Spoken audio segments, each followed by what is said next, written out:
꿈꾸세요. 아멘. 오늘 함께 읽으셨던 마태복음 본문 말씀은 주로 어린이 주일에 설교되는 본문 말씀입니다. 그래서 혹 여러분 가운데 이렇게 생각하실 수도 있을 것 같아요. 오늘 어린이 주일도 아닌데 목사님 말씀 따라 1주년이나 된 교회 창립일인데 왜 이 말씀을 하시지? 라고 생각하실 수도 있을 것 같아요. 조금만 더 제 말씀을 들어보시면 제가 무슨 말씀을 여러분에 드리고자 하는지 알아들으실 수 있을 것입니다. 오늘 본문의 말씀은 예수님의 제자들이 서로 다투는 장면에서부터 시작됩니다. 제자들이 서로 다투는 내용이 뭐냐면 누가 천국에서 큰 사람이냐, 그 질문으로 보아 천국에서 누가 높고 낮은지 그 서열을 한번 자기들끼리 한번 매겨보자는 것이에요. 이에 대해서 예수님께서 친절하시게 두 단계로 나누어서 설명해 주세요. 첫째 단계는 어린 아이에 대해서 설명해 주시고요, 두 번째 단계는 제자들이 질문한 거 뭐죠? 하나님 나라에서 누가 큰 사람인지 그거에 대해서 자세히 설명해 주세요. 그런데 그럼에도 불구하고 이 본문 말씀이 마태복음 18장이잖아요.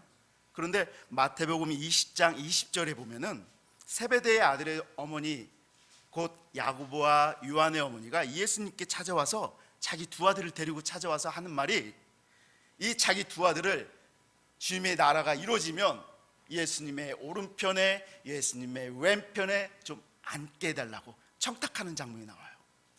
그런 것으로 봐서 이 사건 이후에도 줄곧 주님의 나라에서 한 자리 차지하고 싶은 욕망이 이 제자들의 무리에서 꺼지지 않고 계속 불타오르고 있다는 거예요. 그뿐만 아니라 제자들뿐만 아니라 예수님을 따르는 수많은 사람들도 그게 큰 관심사였어요. 누가 큰 사람인지. 또 예수님께서 이렇게 답변을 잘 해주셨음에도 불구하고 그와 같은 문제를 또다시 제기한다는 것은 오늘 예수님께서 제자들에게 해주신 말씀을 이 사람들은 이해하지 못하고 있었다는 거예요. 자, 그럼 먼저 예수님께서는 하나님 나라에 들어가는 조건으로 어린아이에 대해서 설명하고 있어요. 우리 2절 3절을 다 같이 한 목소리로 읽어보겠습니다. 예수께서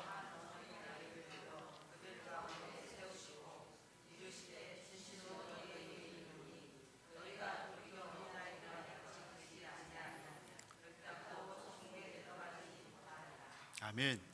여기 재미있는 발견이 하나 있어요. 뭐냐면 그것은 바로 분명 제자들은 하나님 나라에서 누가 큰 사람입니까? 라고 질문했는데 예수님께서는 그에 대한 답변을 언급하지 않으시고 다른 답변을 먼저 하신다는 거예요. 무엇인지는 모르겠지만 예수님께서는 분명 이유가 있을 거예요. 예수님께서 아무런 이유 없이 그렇게 말씀하시고 행하시는 분이 절대 아니기 때문이에요. 예수님께서는 하나님 나라에서 누가 큰 사람인가를 먼저 답하기 전에 먼저 한 어린아이를 제자들 가운데 세우십니다. 시청각 교육을 시키기 위해서입니다. 그리고 말씀하시길 너희들은 돌이켜 이 어린아이와 같이 되지 아니하면 결단코 하나님 나라에 들어가지 못한다라고 말씀하십니다. 자, 이 말씀을요 우리가 이해가기 쉽게 거꾸로 한번 돌려볼게요.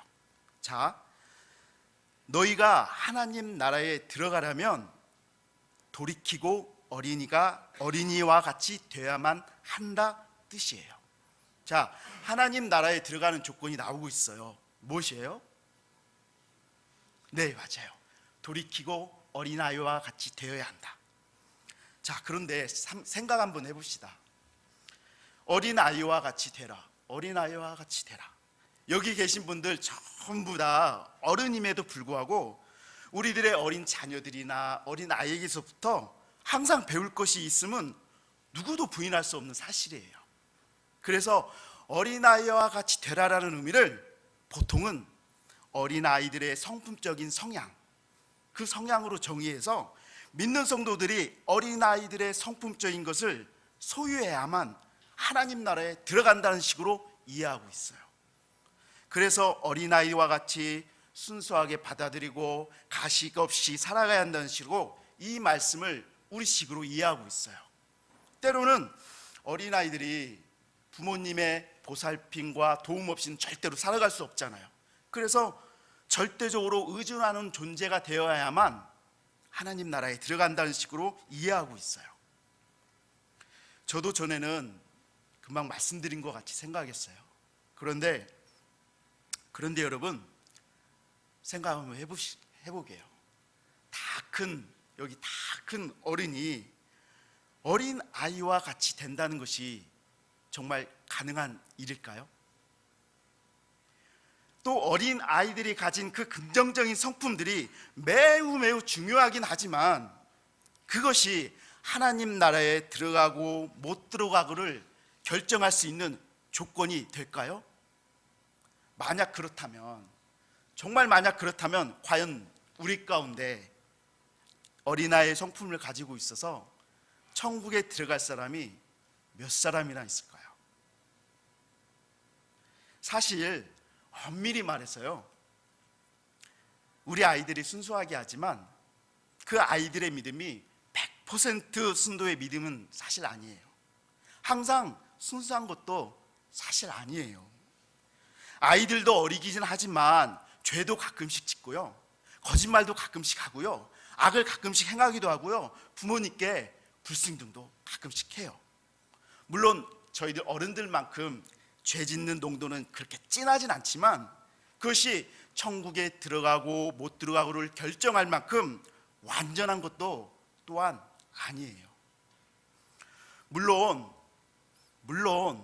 구원의 확신을 가지며 하나님 나라에 속한 그 사람의 변화된 성품이 그 어린 아이의 긍정적인 성품인 것은 틀림없어요. 그렇지만 오늘 본문이 이 마태복음 18장 1절에서 4절에서 말씀하시고자 하는 그 본문이 진정 말하려고 하는 바는 아닙니다.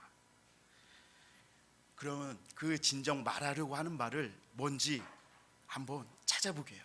자, 3절 말씀 다시 한번 읽어볼게요. 시작.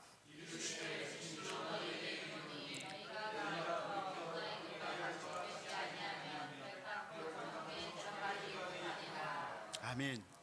여기에서 분명히 하나님 나라에 들어가는 조건은 뭐라고요? 돌이켜 어린아이와 같이 되어야만 한다라고 말씀하십니다. 오늘 본문 말씀에서 어린아이와 같이 된다라는 성경 언어가 기노마이라는 뜻인데 그 뜻이 바로 무엇이 되다, 즉 어떤 존재로 되다, 어떤 존재로 다시 태어나다, 어떤 존재가 되는 일이 발생하다는 뜻이 바로 그 기노마이, 무엇이 되다라는 뜻이에요. 그래서 어린아이와 같이 된다라는 실제 원문의 의미는 이렇습니다. 어린아이와 같은 존재로 되다, 어린아이로 다시 태어나다, 어린아이로 되는 일이 발생하다는 뜻이 실제 원문의 의미예요. 그러면 여러분에게 제가 이렇게 질문 드리고 싶어요. 여러분은 어린아이로 반드시 태어나야만 하나님 나라로 들어갈 수 있습니다. 여러분은 반드시 어린아이로 태어나야만 하나님 나라로 들어갈 수 있습니다 라고 제가 말씀드리면 여러분은 어떤 생각이 드세요? 어떤 생각이 드세요? 어린아이로 반드시 다시 태어나야만 여러분은 천국에 갈 수 있습니다 라고 제가 말씀드리면 여러분은 어떤 생각이 드세요? 네, 맞습니다. 그게 가능한 이야기야? 다 큰 성인이 어떻게 다시 어린아이로 태어난단 말이야 라는 생각이 들어야 정상입니다. 마치 예수님과 진지한 대화를 나누기 위해서 밤에 예수님을 찾아온 사람이 있었죠. 누구죠? 아멘, 맞습니다. 니고데모입니다. 니고데모에게 예수님께서 말씀하시길 뭐라고 말씀하셨습니까? 사람이 거듭나지 아니하면 하나님 나라를 볼 수 없다, 하나님 나라에 들어가지 못한다는 이야기입니다. 그때 니고데모가 이렇게 반문하죠. 아이고, 사람이 어떻게 이렇게 늙었는데 다시 태어난다는 말입니까? 어머니 자궁 속으로 들어갔다가 다시 나오라는 것이 가능한 일입니까? 라고 대답한 것과 똑같습니다. 여러분이 지금 그렇게 생각한 것과 생각하신 것은 당연한 것입니다. 예수님의 제자들 뿐만 아니라 예수님 사역에 따라다니는 수많은 유대인들이 그들 자신들은 누구나 다 하나님의 나라 백성이니까, 하나님의 백성이니까, 다른 신을 섬기지 않으니까 당연히 하나님 나라에 들어갈 것이라고 생각하고 있었습니다. 마치 유대인들은 그들에게 있어서는 하나님 나라는 이미 따놓은 당상과 같은 그렇게 여겼던 것입니다. 저희 이방인들의 견지에서 봐도 너무나 틀린 말은 아니었어요. 이방인들은 우상을 섬기며 살아가지만 유대인들은 살아계신 하나님을 섬기며 살아갔으니까 말이에요.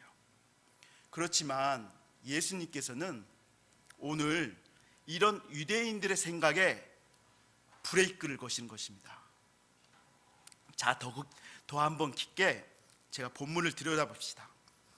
어린아이와 같이 된다, 어린아이로 다시 태어난다라고 하는 것이 진정 무엇을 의미하는지 한번 예수님의 마음을 들여다봅시다.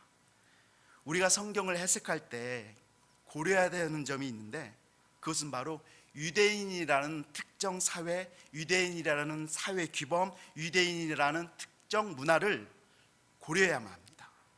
성경에는 유대인들의 생활 방식이 그대로 녹아들어 스며들어 있기 때문에 그들의 입장에 서서 생각해야만 이해가 되는 말씀이 성경 곳곳에 많이 등장하고 있습니다. 그런데 성경을 읽는 우리는 이방인들이잖아요. 이방 사람들이잖아요. 다른 생활 방식과 다른 문화권에서 살아가고 있기에 우리는 우리가 속한 문화의 안경을 쓰고 성경을 해석하며 이해하려는 경향이 많이 있어요.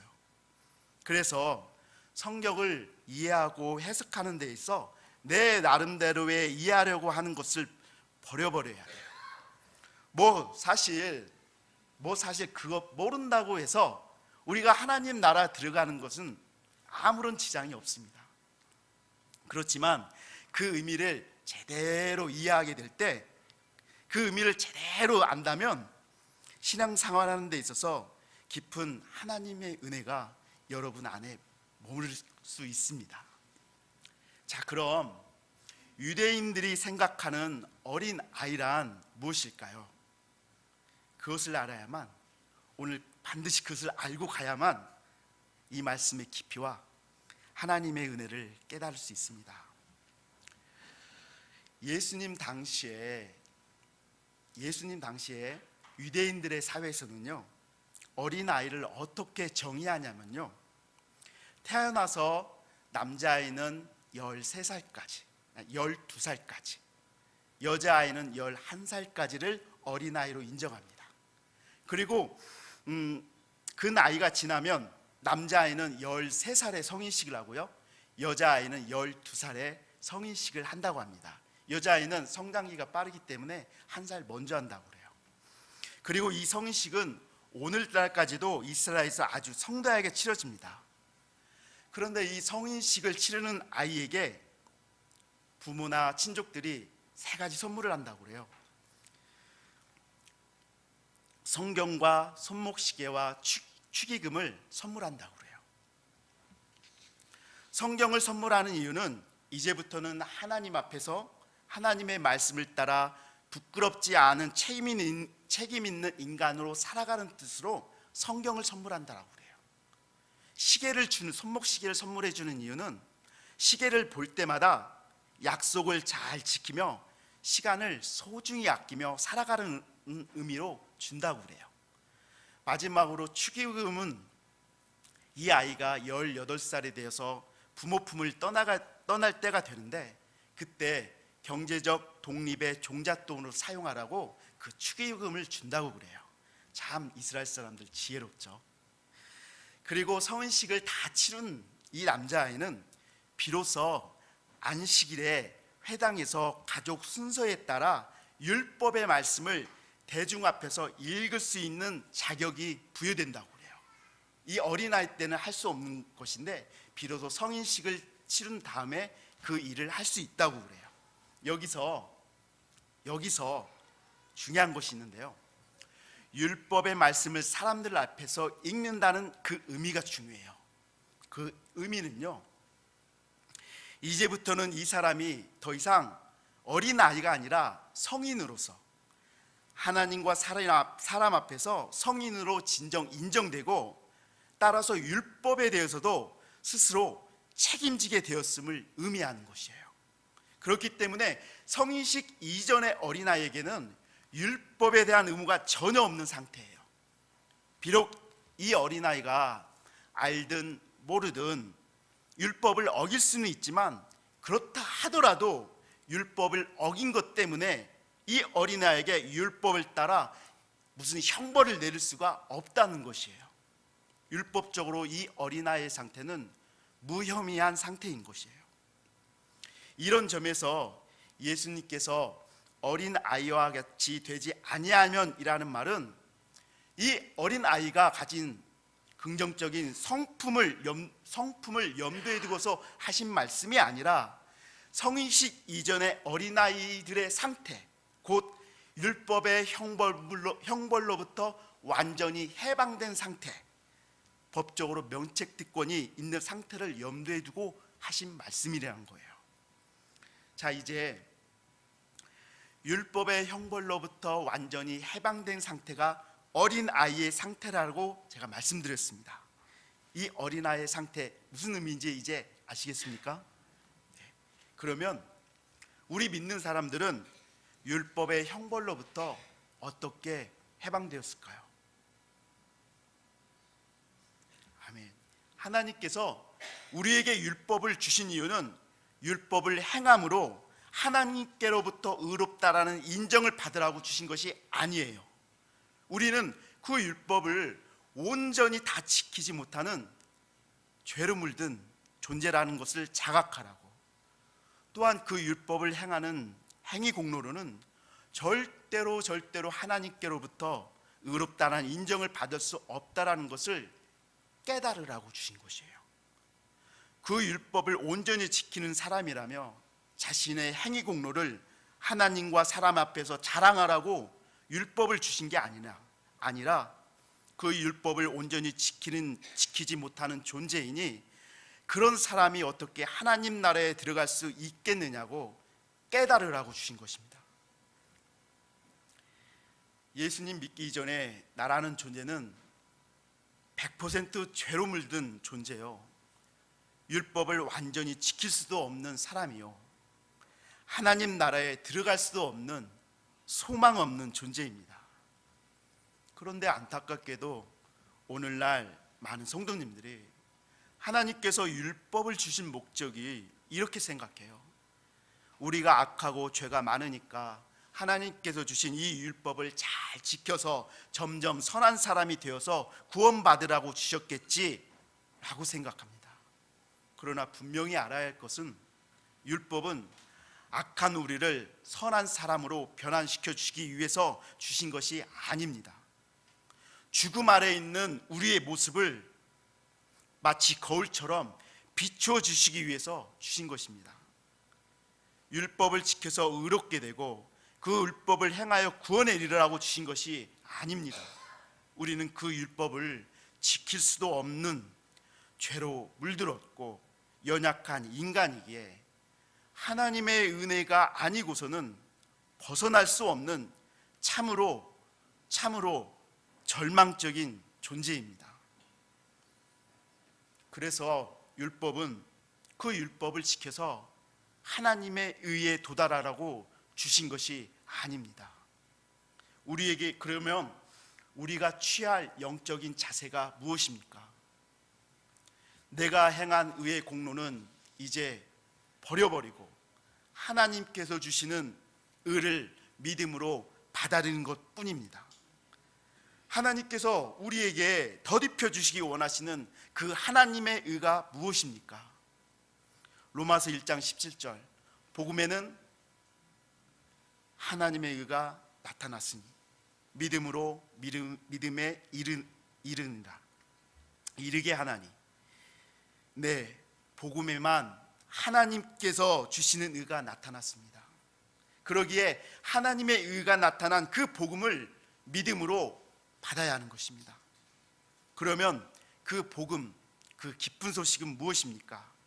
베드로전서 2장 24절, 친히 나무에 달려 그 몸으로 우리 죄를 담당하셨으니 이는 우리로 죄에 대해서 죽고 의에 대해서 살게 하려 하심이라.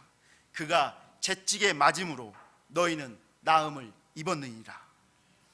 예수 그리스도께서 친히 나를 위해, 우리를 위해 우리가 치러야만 하는 그 죄의 형벌, 곧 우리가 지은 그 죄값을 치르시기 위해 죄가 하나도 없으신 예수님께서 십자가 위에서 내가 감당해야만 하는 그 죄의 형벌을 예수님께서 친히 내 대신, 우리 대신 담당하신 것입니다.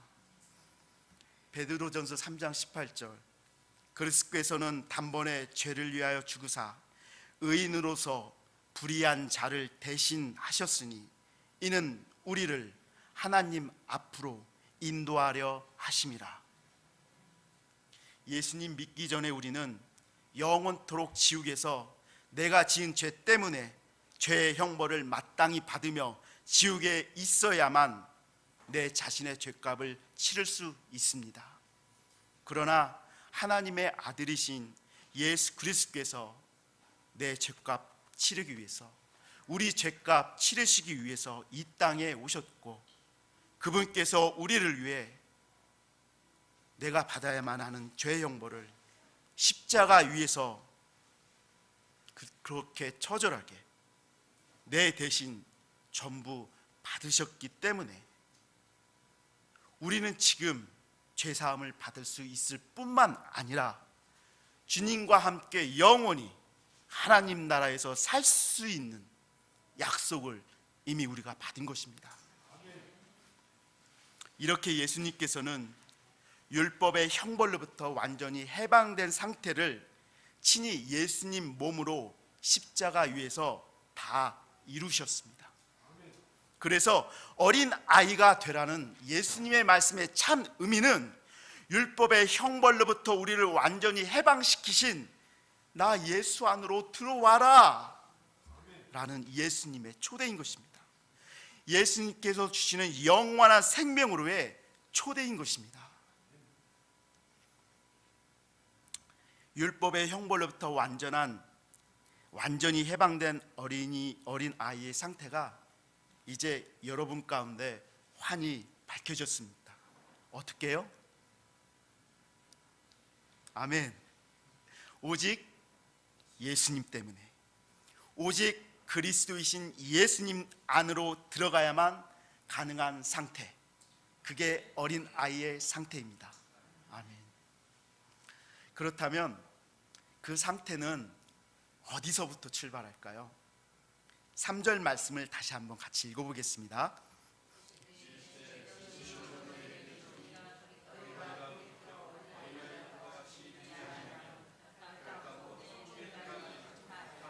아멘.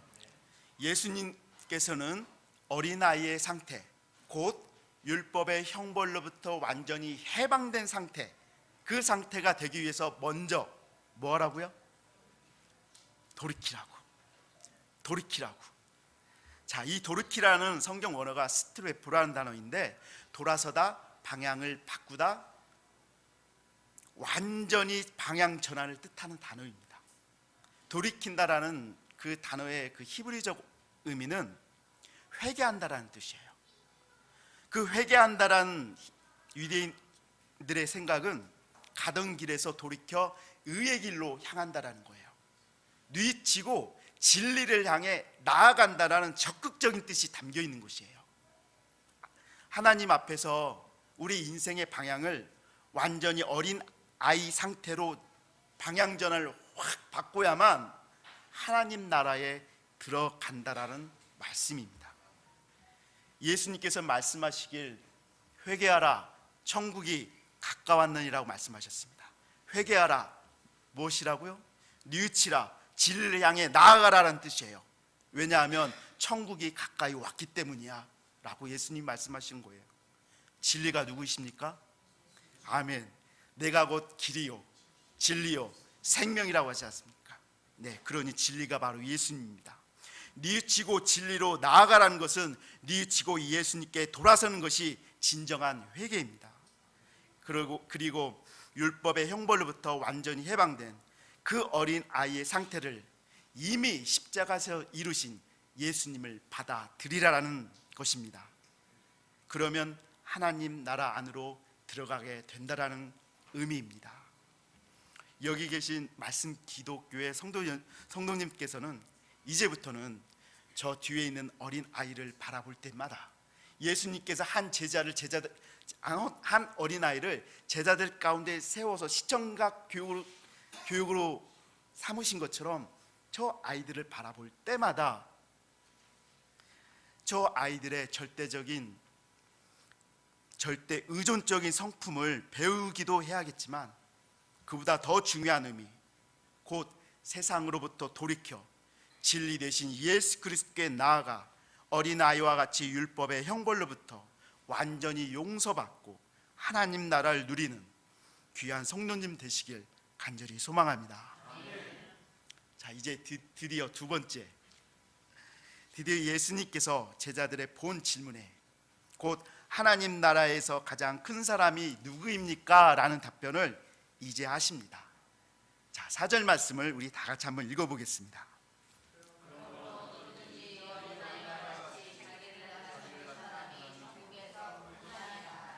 아멘.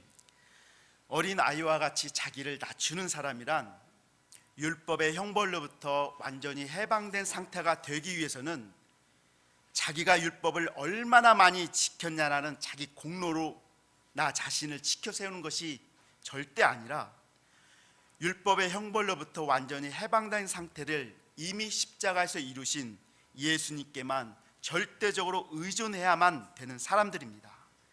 그렇다면 어린아이와 같이 되기를 바라는 사람이라면 예수님께서 이 땅에서 어떻게 사셨는지를 묵상하고 깨닫고 예수님과 딱 붙어서 예수님의 삶의 방식을 조차 살아가다 보면 하나님 나라에 아마 확신 있게 있을 것입니다. 그럼 예수님께서는 어떤 분이셨습니까? 온 우주와 모든 세대를 통틀어서 가장 높은 자리에서 가장 낮은 자리로 내려오신 분이십니다. 빌립보서 5장 8절의 말씀을 저를 따라서 큰 소리로 한번 고백해 보겠습니다. 너희 안에 이 마음을 품으라. 곧 그리스도 예수의 마음이니 그는 근본 하나님의 본체이시나 하나님과 동등됨을 취할 것으로 여기지 아니하시고 오히려 자기를 비워 종의 형체를 가지사 사람들과 같이 되셨고 사람의 모양으로 나타나사 자기를 낮추시고 죽기까지 복종하셨으니 곧 십자가에 죽으심이라. 아멘. 가장 높은 그 자리에서 가장 낮은 그 자리로 내려오신 그분과 딱 붙어서 이 생을 살아가다 보면 하나님 나라에서 예수님께서 친히 칭찬하시는 삶이 되지 않겠습니까? 자기를 낮추는 사람이란 그 말에서 이 낮추다라는 그 원어가 타페인이라는 말인데 겸손해지다, 낮은 자리로 옮겨가다라는 뜻을 가지고 있습니다. 천국에서 큰 사람이란 예수님께서 높은 자리에서 낮은 자리로 옮겨오신 것처럼 자기 자신을 스스로 낮추어 낮은 자리로 옮겨가는 사람이 큰 사람이라는 말씀입니다. 오늘 본문의 말씀과 동일한 말씀이 마가복음 9장 35절에 나오는데요, 그 마가복음 말씀을 읽으면 오늘 본문의 말씀을 이해하는 데 도움이 됩니다. 마가복음에는 이렇게 말씀하고 있습니다. 예수께서 앉으사 12 제자를 불러 이르시되 누구든지 첫째가 되고자 하면 뭇사람의 끝이 되며 뭇사람을 섬기는 자가 되어야 하리라 하시고. 아멘. 자기 자신을 낮추는 사람이란 모든 사람의 끝입니다. 끝이라면 순서적으로 1등, 2등, 3등 그 서열을 말하는 것이 아니라 그 당시에는 노예제도가 있었던 때입니다. 그래서 제일 낮은 사람 취급받았던 그 종된 자리를 의미하는 것입니다. 그렇다고 해서 사회적 신분인 노예나 종이 되라는 말씀이 아니라 노예의 자리가 많은 주인을 섬겨야 하는 자리인 것처럼 하나님 나라에서 큰 사람이 되고 싶은 사람은, 이기는 자의 삶을 살고 싶은 그 사람은 노예의 자리에서 주인을 섬기는 것처럼 많은 사람을 섬겨야 한다는 의미입니다. 여러분, 하나님 나라에서 큰 사람이 되길 원하십니까? 그 왕관 받기를 꿈꾸십니까? 그렇다면 하나님 나라에서 큰 사람이 되길 원하는 사람마다 품어야 할 그 마음, 그리스도이신 예수님의 마음입니다. 그러나 안타깝게도 주님의 몸된 교회에서는 이 서열의식이 팽배해져 있습니다.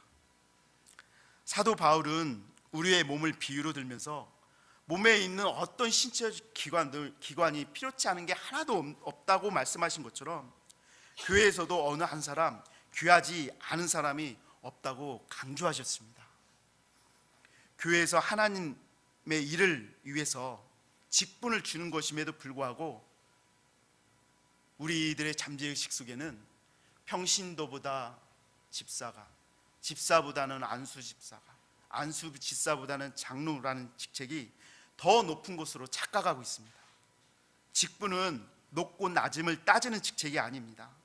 하나님의 일을 하기 위한 봉사의 직분일 뿐입니다. 하나님과 성도를 섬기는 일을 하는 직분일 뿐입니다. 결코 남보다 위에 군림해서 높아지려는 자리가 결단코 아닙니다. 주님의 몸된 교회 안에서는 이제 서열이란 단어조차도 사라져야 합니다. 성 어거스틴이 어느 날 제자들로부터 이런 질문을 받았습니다. 선생님, 그리스도인의 최고의 덕목이 무엇입니까? 어거스틴이 대답하길, 첫째는 겸손, 곧 낮아짐이야. 그러면 선생님, 둘째는 무엇입니까? 둘째도 겸손, 곧 낮아짐이야. 그렇다면 선생님, 그 낮아짐의 반대는 무엇입니까? 교만이야. 제자들이 마지막으로 물었습니다. 그럼 선생님, 교만이란 무엇입니까? 이 질문에 대해 어거스틴이 매우 의미심장한 대답을 해주었습니다. 교만이란 나 자신은 지극히 낮아진 사람이라고 생각하는 것이야. 교회에서 낮아져서 섬기고자 하시는 분들은 자기 목소리에 힘을 빼야 합니다. 또한 자신의 영향력을 다이어트해야 합니다. 그래야 진정 섬기는 사람입니다. 그리고 그렇게 행하는 것이 자신을 위한 진정 남는 장사가 될 것입니다. 이 땅에서 높은 사람으로 대접만 받고 살다 보면 새 하늘과 새 땅에서는 아무것도 기대할 수도 없고 기대해서도 안 됩니다. 왕관을 꿈꾸는 사람, 그 사람은 그 왕관의 무게를 반드시 견디고 감당해야만 합니다. 하나님 나라에서 큰 사람이 되고 싶은 사람은 그 섬김의 무게를 이 땅에서 견디고 감당해야만 합니다. 그 왕관의 무게는 왕관을 쓰고자 갈망하는 그 사람만의 몫입니다. 이기는 자가 달려갈 그 길입니다. 그 왕관의 무게를 견디기는 싫어하면서, 감당하기 싫어하면서, 그 왕관을 주는 무게를 감당하기는 싫어하면서 그 왕관만 쓰고자 원하는 사는 것은 탐욕이고 부질없이 사라질 헛될 소망일 뿐입니다. 예수님께서 십자가에서 죽으시기 전날 밤에 제자들의 발을 씻어주시면서 유언 같은 말씀을 제자들에게 남겨주셨습니다. 저를 따라 한번 읽어보겠습니다. 내가 주와 또는 선생이 되어 너희의 발을 씻었으니 너희도 서로 발을 씻어주는 것이 옳으니라. 발을 씻어주는 행위는 종이 주인에게 하는 행위입니다. 예수님께서는 온 우주의 왕이셨음에도 불구하고 종처럼 낮아지셔서 죄인들의 더러워진 그 발을 씻어주시며 섬겨주셨습니다. 어린 아이된 말씀 기독교의 성도님들께서도 예수님께서 본을 보여 행하신 것처럼 서로 섬겨주며 서로 사랑하는 성도님들이 되시길, 이기는 자의 그 길을 묵묵히 담대하게 걸어가시길 우리 주님 되신 예수님의 이름으로 그 소망하는 것들이 이루어지길 간절히 기도합니다. 기도하셨습니다. 살아계신 사랑의 아버지 하나님, 하나님 앞에서 이미 성숙하였다고 어린인 것처럼 행사했던 저희들을 용서하여 주시옵소서. 이 세상의 경험을 의지하고 이 세상의 지식과 내가 가진 물질과 내 스스로 하나님 없이 살아갈 수 있다며 쌓아올린 이 헛된 교만, 주님 긍휼을 베풀어 주시옵시고 용서하여 주시옵소서. 아버지 하나님, 율법의 형벌로 완전히 이미 해방시키셨고 우리를 지옥행 열차에서 건져주신 예수님, 그 예수님 안으로 저희들을 불러주셔서 참으로 감사드립니다.